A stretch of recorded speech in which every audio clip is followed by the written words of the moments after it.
Los Angeles, the city of dreams, is no stranger to natural disasters. Earthquakes, wildfires, and droughts are almost part of its identity. But no one could have predicted the nightmare that unfolded one chilly January evening. As the sun dipped below the horizon, Griffith Park stood bathed in the last golden rays of daylight. It was an unassuming evening, quiet and still until the fire began. It started with a single spark, but not the kind we're used to seeing. Witnesses claimed the flames were an unnatural green, their glow casting ghostly shadows that seemed to writhe and shift like living things. What was even more unsettling was the sound. People near the park described hearing a faint hum, a low vibration that resonated in their bones, growing louder as the flames spread. Firefighters arrived swiftly, their trucks snaking through the park's winding roads. What they encountered left even the most seasoned among them shaken. The fire wasn't behaving as a wildfire should. Water seemed to evaporate before it touched the flames, and the usual methods of containment, fire breaks, foam, and retardants had no effect. One firefighter, Jason Miller, would later recount a chilling encounter. Jason was working near the fire's edge when he saw her, a woman standing in the heart of the inferno. She was tall, with long, jet black hair cascading down her back. Her face was unnervingly calm, her pale skin almost glowing against the green light of the flames. She wore a tattered black dress that billowed as if caught in a breeze, though the air around her was still. Jason froze, his radio crackling faintly in the background. When he called out to her, she slowly turned her head. Her eyes glowed the same green as the fire, and her lips moved, though her voice seemed to come from everywhere at once. "This city belongs to the ashes now," she whispered.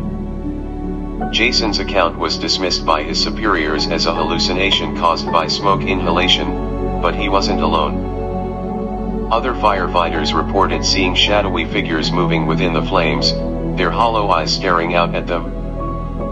Some claimed to hear faint whispers carried on the wind, voices murmuring words they couldn't understand. As the fire spread, panic engulfed the city. Entire neighborhoods were evacuated, and families fled with only the clothes on their backs. But those who escaped reported strange and terrifying experiences. Many spoke of seeing their names scrawled in ash on the sides of buildings or etched into the ground. Some claimed the fire seemed to follow them, moving against the wind and devouring everything in its path. The origins of the fire became the subject of intense speculation. Scientists and meteorologists were baffled, unable to explain its erratic behavior. But among the locals, an old legend resurfaced, a story about Griffith Park and the curse tied to its land. Over a century ago, the land that is now Griffith Park was owned by Dolores Cartwright, a reclusive woman known for her eccentric behavior.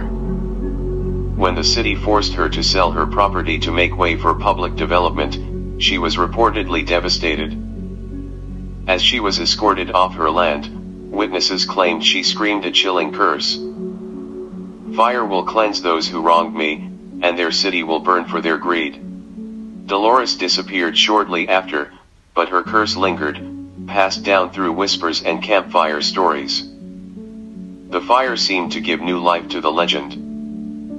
People began connecting the eerie green flames to Dolores's curse, and the sightings of the mysterious woman in the fire only added to the fear. Satellite images of the blaze showed patterns that defied explanation, shapes that looked like skeletal hands clawing their way across the city. Experts dismissed it as coincidence, but those on the ground weren't so sure. The fire reached Hollywood, where it destroyed an old film archive. Among the reels lost was a little-known silent film titled The Green Flame.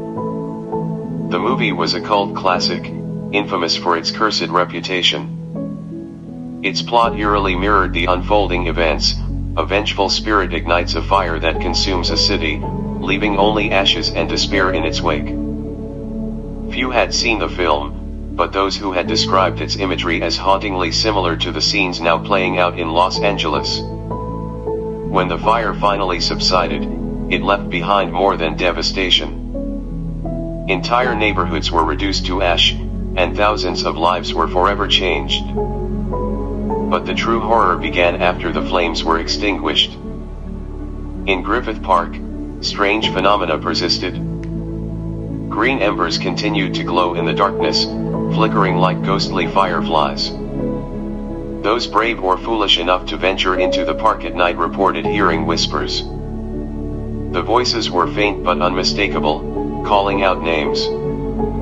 And then there were the disappearances.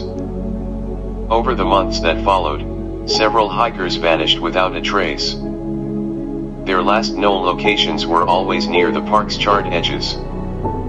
Authorities dismissed the incidents as unrelated, but locals knew better. They believed the fire was alive, still lurking beneath the surface, waiting for its next victim. To this day, the legend of the green fire haunts Los Angeles. Late at night, when the wind is just right, some say you can still hear the whispers. They say the fire isn't gone, it's merely waiting, biding its time until the city forgets and the curse is free to burn again.